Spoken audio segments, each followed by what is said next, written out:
Totapuri, a one-act play in 5 scenes.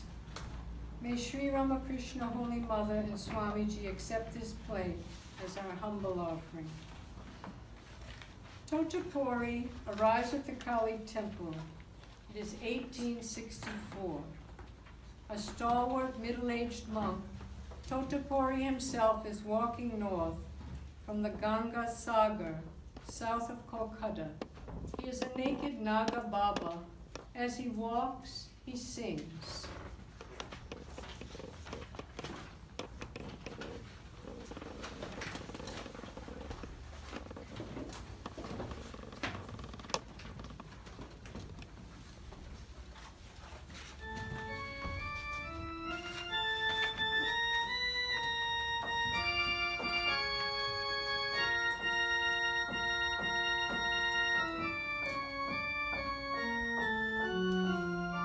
The sky, the roof, the grass again, and food what chance may bring. Like rolling river free, thou ever be, sannyasin bold, say oh, the sun old.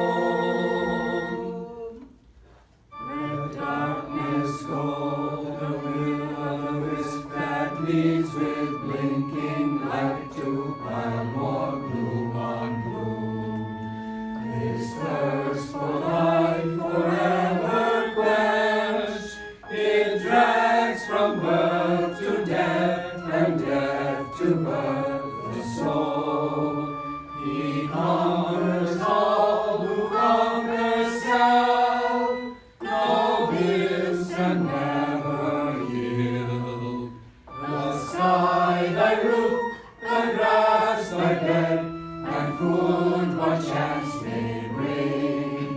Like rolling river free, thou ever be, sannyasin bold, say old Datsat old. Where seekest thou that freedom, friend, this world no that can give?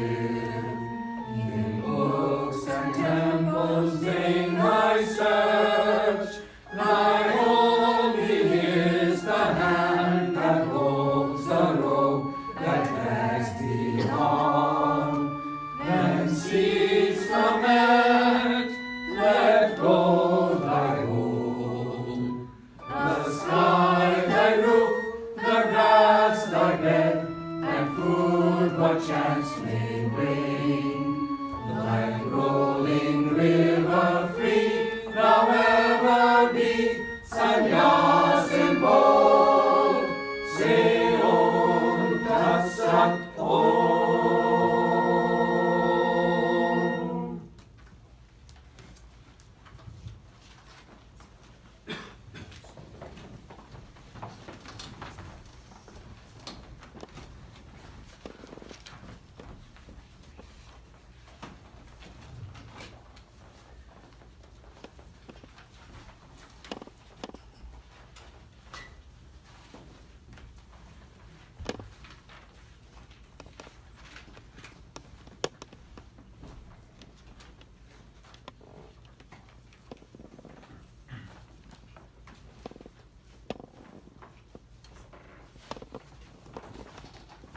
My son, I'm looking for a place with alms for sadhus, where I could rest up for a few days. Do you know of any such? Indeed, I do. But first, would you like a smoke? No, I don't. Okay. Then how about that you look like so tired? And how about some betel nut? Now that I would like. You dropped your I'm sorry, hookah. hookah. This is called hookah. Hope you don't mind. Okay. That I would like. Very good betel nut. Shiva, Shiva. Shiva, Shiva, thank you. There's a north to Kolkata, the town of Dakshineshwar. I have heard from other sadhus that the new Kali temple there has tremendous facilities for sadhus. Take a boat north to Kolkata. I like your suggestion, but I have no money for the boat. I think it costs 50 paisa. Here you take 60. I'll just take 50. Om Namo Narayanaya. I'll be going now. All right, so I feel really blessed, being of service. You want to take the dust of my feet? I will.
Later that day, Totapuri alights from a boat at the ghat before the Kali temple compound at Dakshineshwar.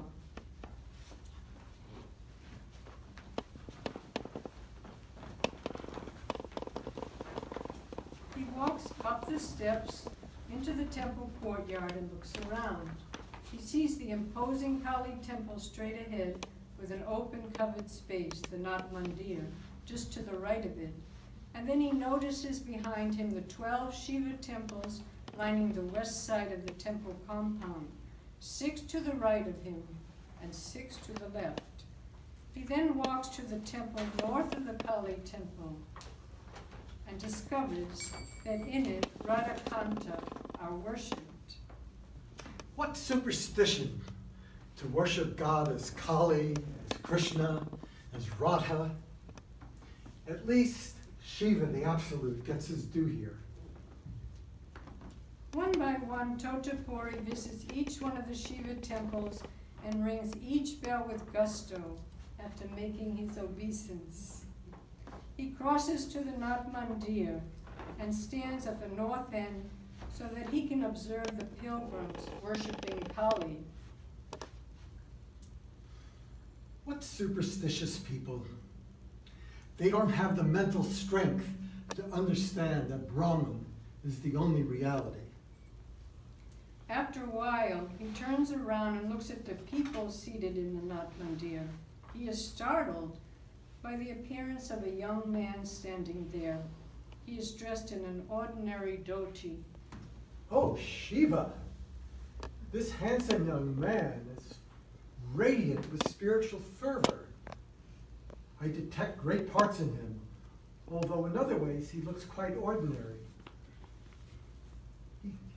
Very impressive. He seems to be in an abstracted mood. Young man!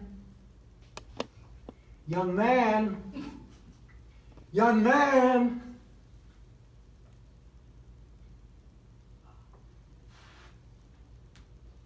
Are you speaking to me? Yes, I am. Sorry to bring you out of your reverie. You seem to be an advanced seeker after truth. Would you like to practice Vedanta? I don't know what to do or what not to do.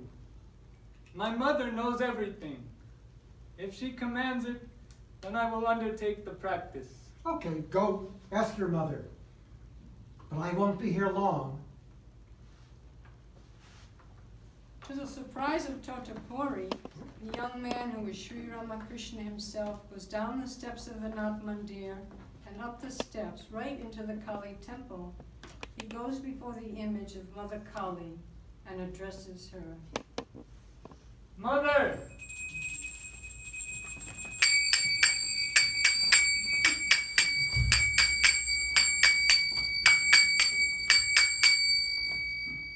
Mother, a venerable monk has just offered to teach me Vedanta. Should I accept his offer? Yes, my son. You must learn from him. He's a great man, and he has realized the Absolute. I have brought him here for the express purpose of teaching you the non-dual reality. I would like you to learn from him this truth as a direct experience. Sri Ramakrishna goes into a trance and hears the rishis of old singing.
Sri Ramakrishna regains normal consciousness.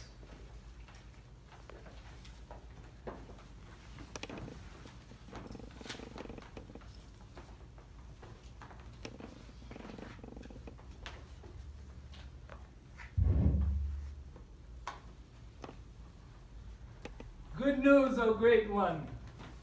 My mother has given her permission for you to teach me. In fact, she told me that she brought you here for this very purpose. Well, she did, did she? Well, we won't go into that at this time, but it's very good that you're willing to learn Vedanta.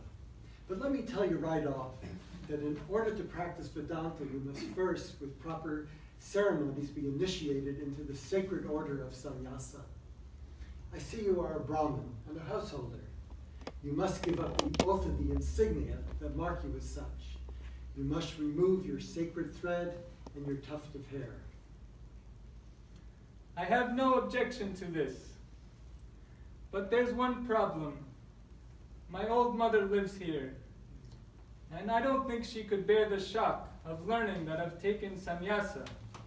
Could this ceremony be done in secret?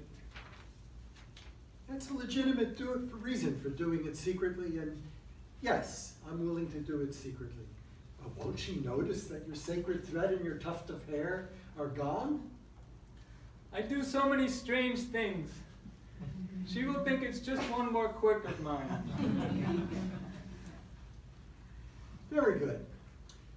Is there a place hereabouts where I can, a secluded place where I can take up residence? Yes, in the Panchavati, just north of the temple compound. Very good. On an auspicious day, I will initiate you into sannyasa, and we will begin the instruction in Vedanta.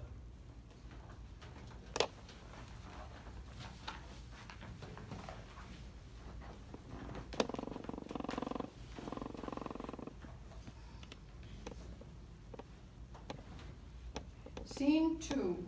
The Bhairavi objects. A handsome middle-aged woman in ochre robes with long disheveled hair. The Bhairavi is talking to herself. She glows with spiritual fervor.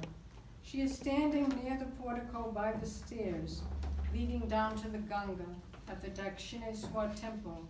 She is looking in the direction of the Kali temple, and she speaks to herself. Oh, how worrisome. I see my beloved Godai talking to that man. I know who he is. He's Totapuri. He practices Vedanta. I must get my Godai out of his clutches. His devotion will take wings if he practices non-dualism. His love and devotion will disappear. After a little while, Totapuri leaves Sri Ramakrishna and goes north and out of the temple compound.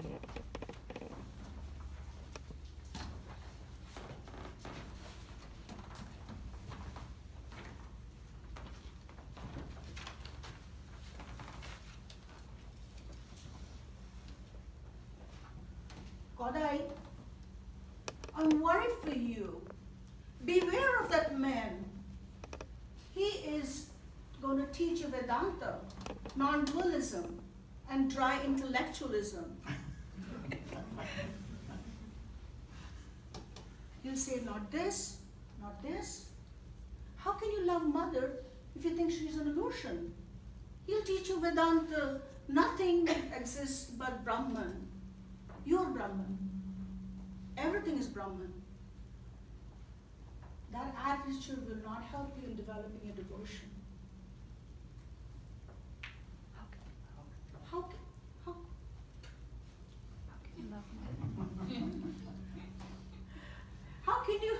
can you love mother if you think the two of you are not distinct entities? I'll sing a song.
Can you know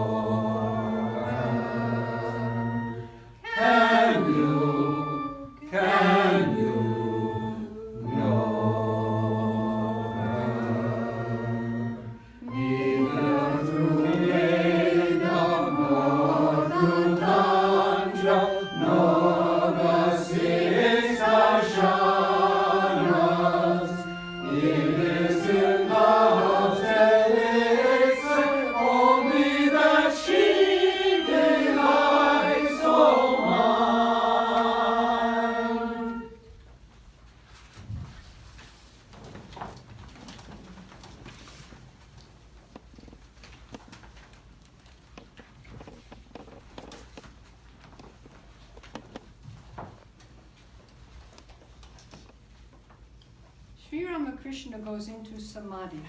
After a while, he comes down.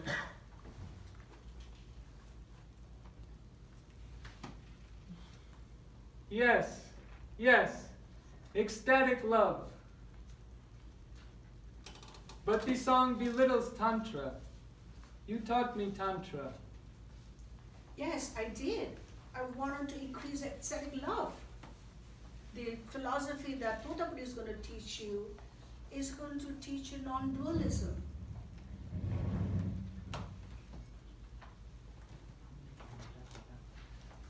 Unlike Vedanta, unlike Tantra, Vedanta does not teach you love and devotion. I understand your worry. I have always thought this way too. Intellectually, I accept Brahman as the divine stuff, the stuff of everything. I know the Upanishads declare this. But in my own life, since I think of myself as a separate I want to have love for Mother. And I want to enjoy her blissful love for me. I want to taste sugar. I don't want to become sugar. And you know, I love her in so many of her blissful forms, such as Kali, Krishna, and Rama. So you avoid him? That was my first impulse. But you know, I don't do anything by my own will. I have completely surrendered my will to the Mother. So I went into the sanctum here, and I asked her what I should do. To my great surprise, she said, "Yes, my boy, do learn of him. He is a great monk. He has realized the Absolute. I have brought him here for the express purpose of teaching you the non-dual truth. I want you to realize this truth as a fact of experience." That is what she said. Knowing this, do you want me to disobey her? Her will is inscrutable. I see you have no choice. You must obey her. But it worries me. It breaks my heart. It's as if that Mother wants you to get rid of your love for her.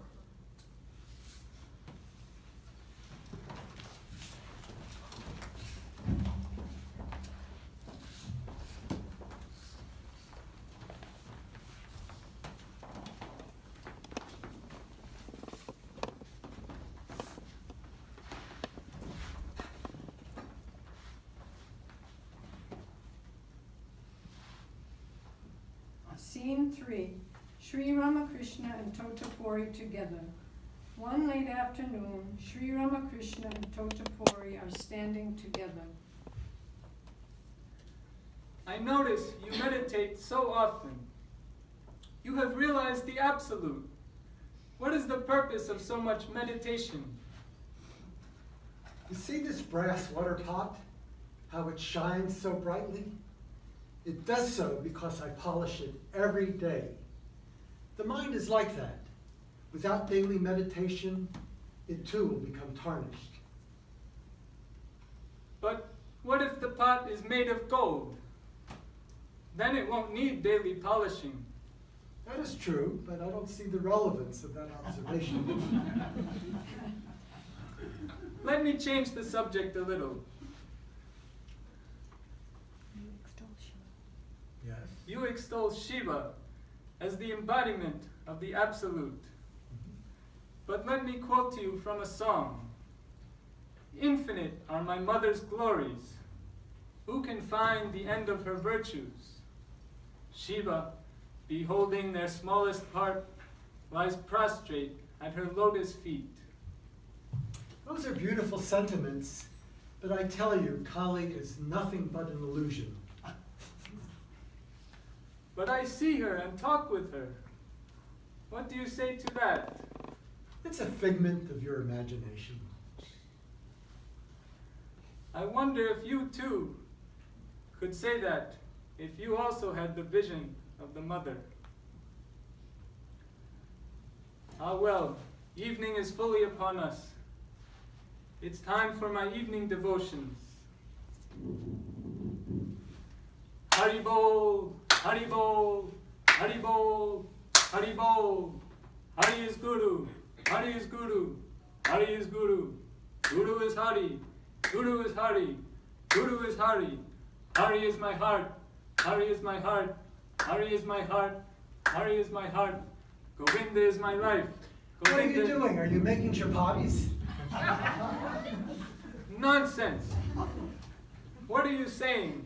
How can you compare the making of chapatis to the chanting of the name of the Lord?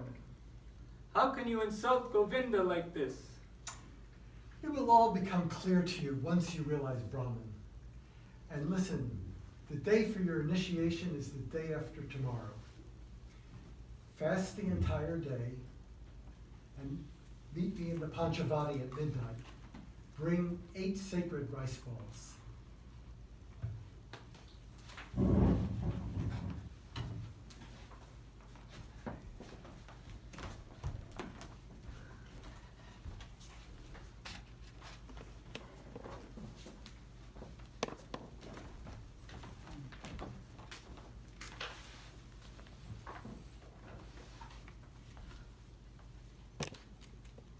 Scene 4, the realization of Brahman. The auspicious day has arrived. Sri Ramakrishna and Totapuri have been seated before a Duni fire in Panchavati for some time. It is 2 a.m. A sannyasin must give up all desires and therefore cannot perform the Shraddha ceremony. So do it now, both for you and yourself. I see you brought the 8 rice balls. Did you fast as I instructed you? Yes. Okay, offer the rice balls now. 6 for your ancestors and 2 for your own soul. Hear, O ancestors, I offer these 6 sacred rice balls that you may eternally enjoy the heavenly regions.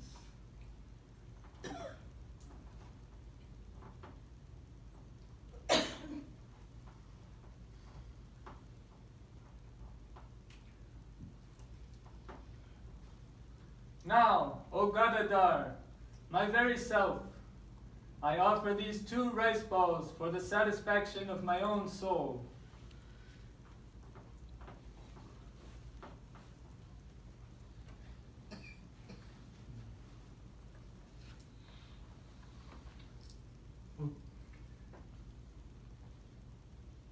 Some time goes by.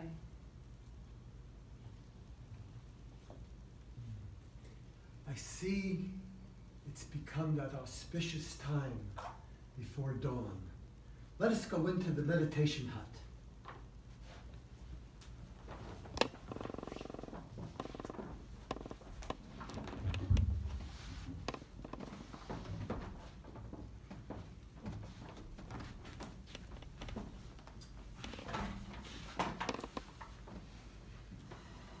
Light the Duni fire.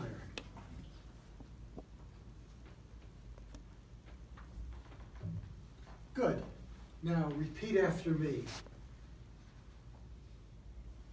May the self-luminous Brahman be revealed unto me. May the blissful reality be realized by me. May the self-luminous Brahman be revealed unto me. May the blissful reality be realized by me.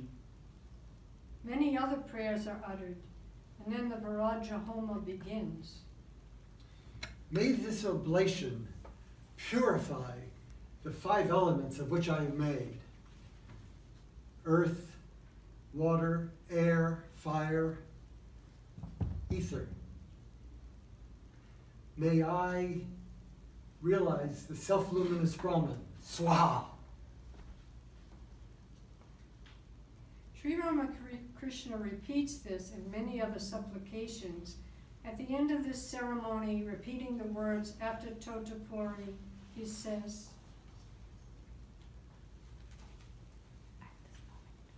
At this moment, I give up the desire for earth, heaven, and the other worlds.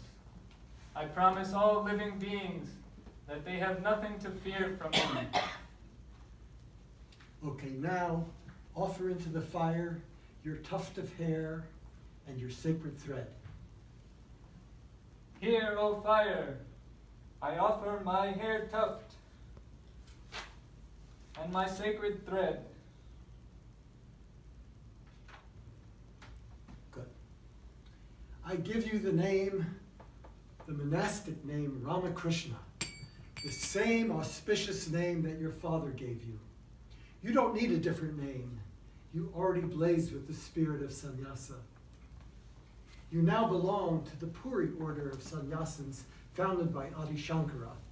Thus your monastic name is Ramakrishna Puri. O Ramakrishna Puri, you are now eligible to practice Vedanta. Let us begin. Brahman is ever pure, ever illumined, ever free, beyond the limitations of space, time, and causation. Though apparently divided into forms and names by the inscrutable power of Maya that makes the impossible possible, Brahman is in reality one and undivided. Raise the great bow of the Upanishads to realize this.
Sacred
You are nothing but Brahman.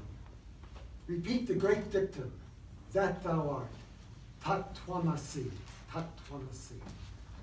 Tat Twamasi, Tat Twamasi, Tat Twamasi, Tat Twamasi, that thou art, that thou art, that thou art, that thou art, Tat Twamasi, Tat Twamasi, Tat Twamasi, Tat Twamasi, that thou art, that thou art, that thou art, that thou art.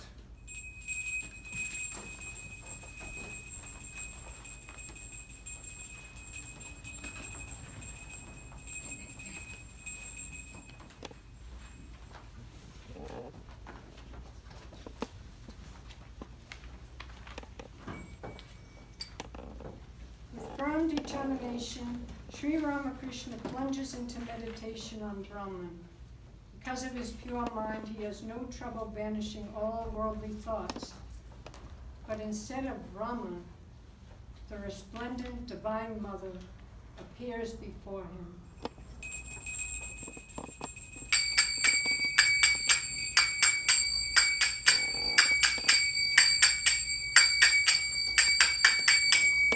He becomes lost in ecstasy. He comes back to normal consciousness and tries again with firm determination, but with the same result. This happens for 3 days in a row.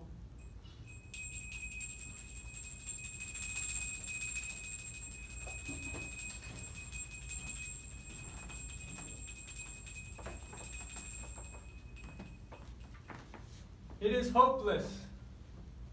Instead of the eternally pure Brahman, the resplendent form of the Divine Mother appears before me over and over again. What do you mean it can't be done? It must be done. Here's this piece of glass. I'm going to press this between your eyebrows. Now fix your mind on this point.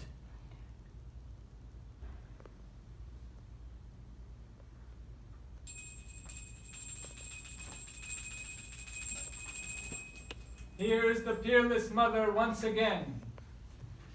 Mother, I cut you in two with the sword of my discrimination.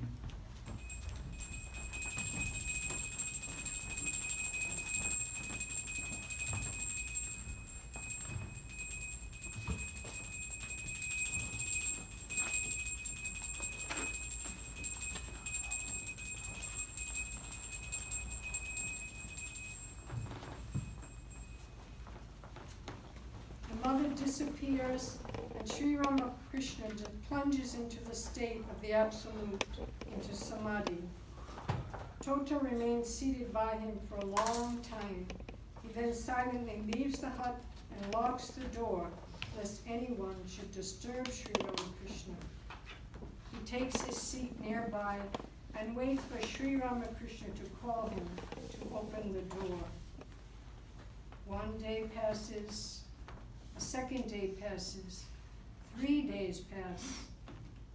Totapuri goes inside again and finds Sri Ramakrishna exactly as he had left him.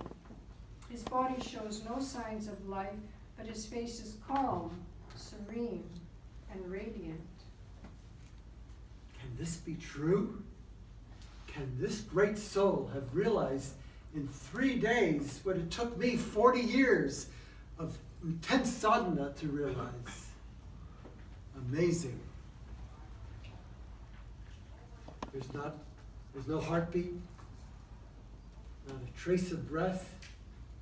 This is true samadhi, nirvikalpa samadhi, the end result of the path of knowledge according to Vedanta. Let me try to bring his mind down. Hari Om, Hari Om, Hari Om, Hari Om.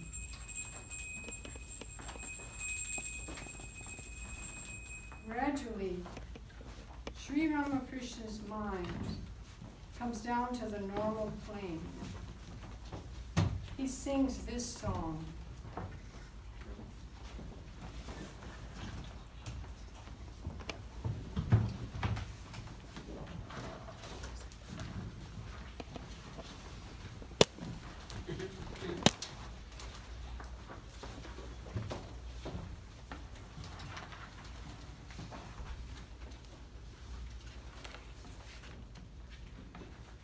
Aham Brahmasmi. Aham Brahmasmi. Aham Brahmasmi. Aham Brahmasmi.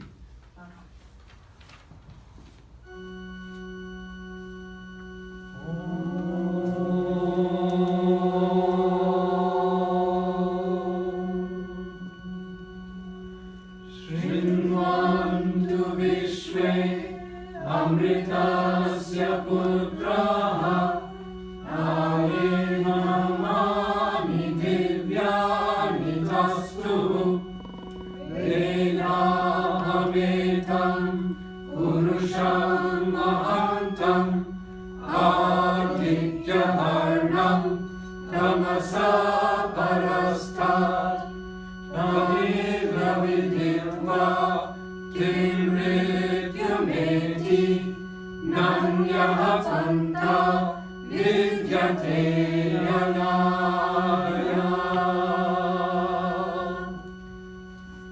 Hear ye children of immortal bliss, even ye gods who dwell in the high heavens.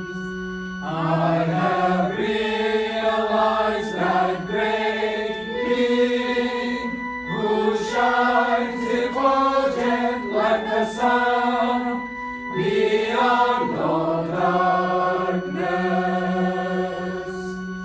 Hear ye children of immortalness, even ye gods who dwell in the high heavens. I have realized that great Being who shines effulgent like the sun beyond all darkness. By his knowledge alone does one conquer death. Only by knowing him does one escape the wheel of birth, death, and rebirth. By his knowledge alone does one conquer death. Only by knowing him does one escape the wheel of birth, death, and rebirth.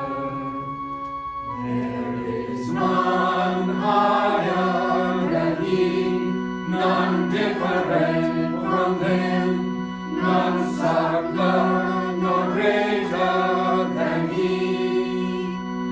Alone he stands, unchanging, self-luminous.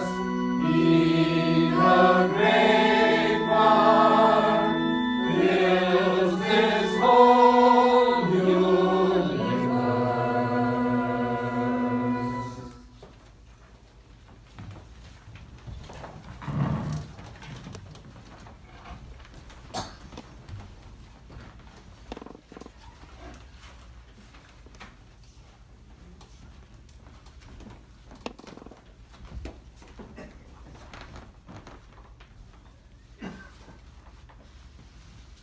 Scene 5, Totapuri's lesson. Normally, Totapuri remains in one place for only 3 days, but he has decided to stay on in Dakshineswar to get Ramakrishna thoroughly established in the Absolute. It's been some time since Sri Ramakrishna descended from the plane of Nirvikalpa Samadhi. Sri Ramakrishna and Totapuri are seated together near the Panchavati before a Duni fire lit by Totapuri. Upon coming down from Nirvikalpa Samadhi, I now perceive that the luminous Brahman is none other than the Mother Kali, appearing in this world of names and forms. Well, yes, Brahman is the one transcendental reality. But with regard to Kali, I must disagree with you. Kali is nothing but an illusion. She creates illusion, but she herself is illusion.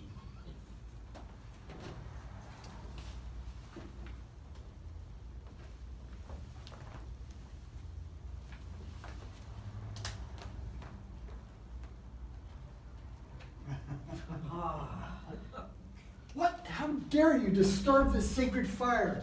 You rascal, I'll teach you a lesson you won't forget.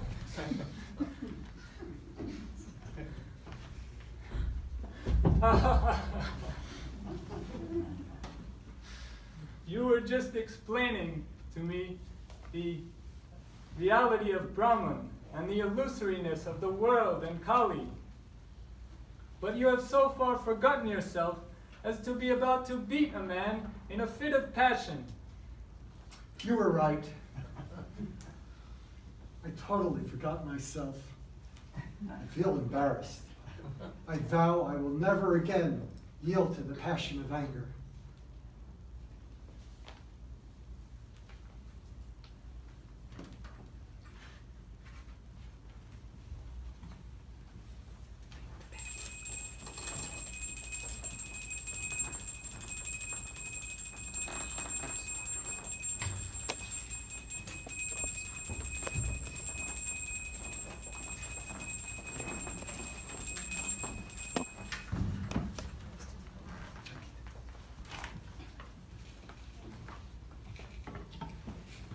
Time passes. Totapuri is ready to leave Dakshineswar, but something keeps coming up that blocks his wish. Normally, he has an iron constitution. However, he has begun to suffer from dysentery, which gradually is getting worse. One day, he has a severe attack. It is night. How unfortunate. I can't at all concentrate on Brahman because of this terrible pain. This stupid body, which is worthless to me, is standing in the way of meditating on Brahman. Why should I care about its demands? I am free. Let me cast it off by drowning it in the sacred Ganga. That will be a fitting end to it. Then I will have eternal union with Brahman. Here, let me go down this ghat right now into the river. Totapuri enters the river and heads towards midstream. I don't understand what's wrong. The river is so shallow. It's barely up to my calves. At this point, it should be well above my head. Oh well, I'll keep going. He walks and walks. Amazing, I've come to the other shore, and there was only shallow water in the river. How could this be? It's if the mother, I don't believe in the mother, but it's if the mother is playing some kind of trick on me. Totapuri gazes back at the temple compound. Suddenly, in a blaze of light, he sees on all sides the presence of the Divine Mother. Oh, Mother, you were real after all. You were everywhere. You were everything. By you, all things come to pass. You did not permit me to drown myself, but instead, by your grace, you revealed yourself. You create illusion, but you are no illusion. Earlier, Totapuri had laughed at a certain song which he had heard Sri Ramakrishna sing, and now spontaneously it comes to his lips.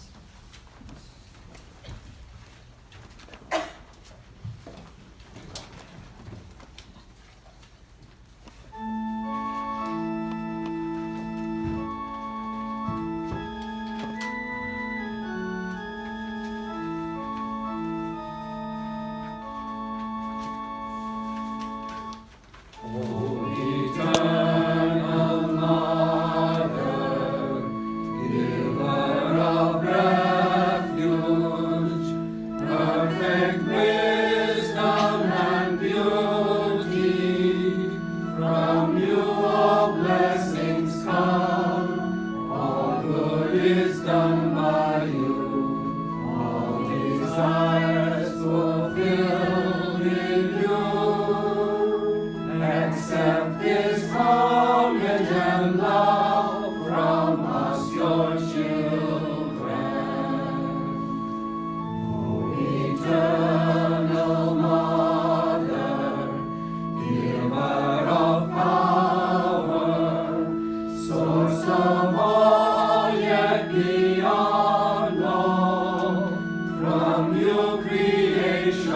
springs, and is preserved by you, till at last is all in you.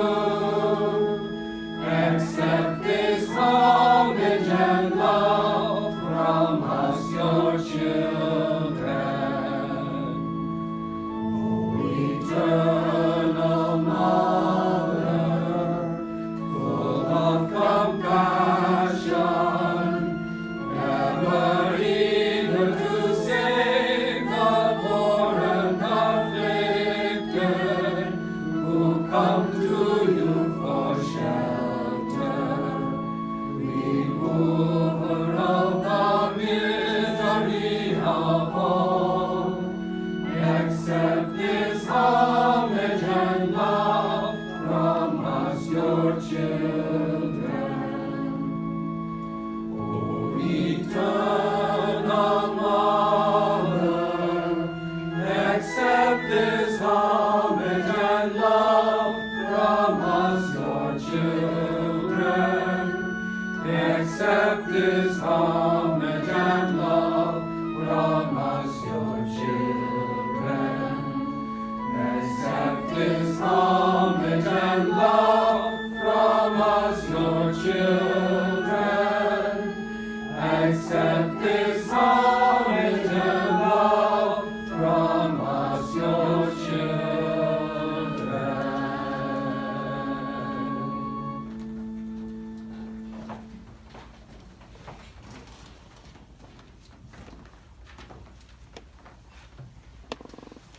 Totapuri returns to the temple and spends the rest of the night in deep meditation.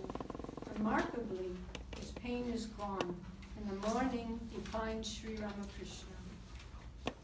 Gadai, the mother showed herself to me. What you've been saying all along is true. What happened? You know the stomach pain I've been having, stomach problem? Last night it was unbearable, and I decided to cast off this body by drowning it in the Ganga. Well, I tried, but Mother didn't let me. I could barely whip my ankles. And then she revealed herself. I'm overwhelmed. I'm so happy for you. Now you can enjoy not only the bliss of Brahman, but also the indescribable love of the mother. You now possess the gem, Brahman, and also its radiance, the mother. Beautiful. Let us bow before the mother, and then with her permission, I will take my leave.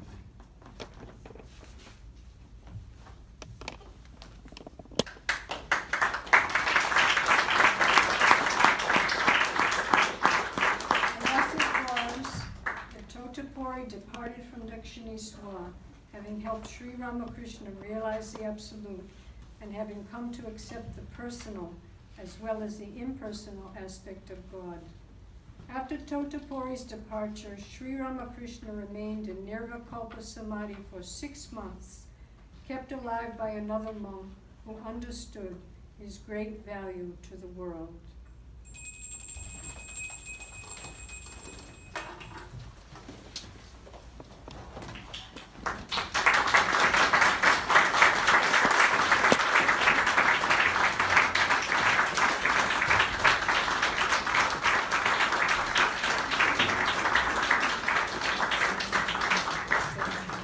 Tell us who played what part.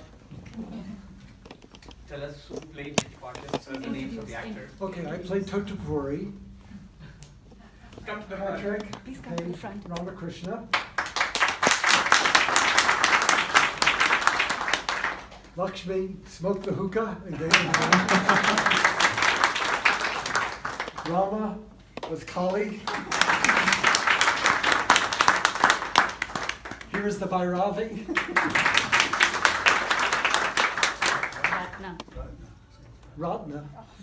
And arms 3 and 4 was Indrani. Shashank stole the coal from the fire.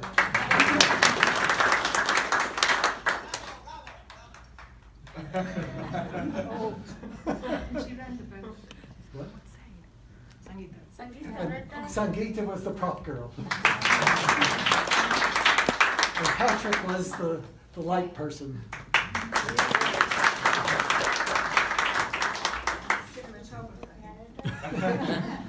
And Paula was the narrator. And Paula was the narrator.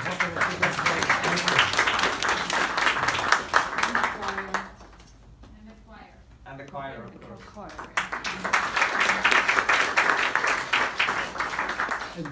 And the late John Schlenk composed most of the songs.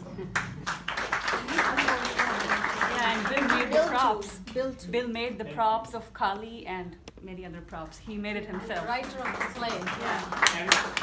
And the play was written by Bill. Bill.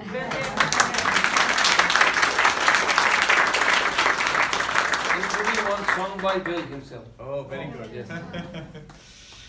Wonderful, wonderful. A big round of applause for all of them.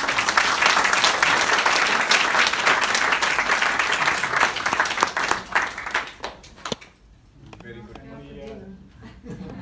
The painting of the Absolute was made by Scott Williams. Yes. And he left it leave early. Yeah. He left early. Oh, very good. And everyone knows Jant, the photographer. All right, time for dinner.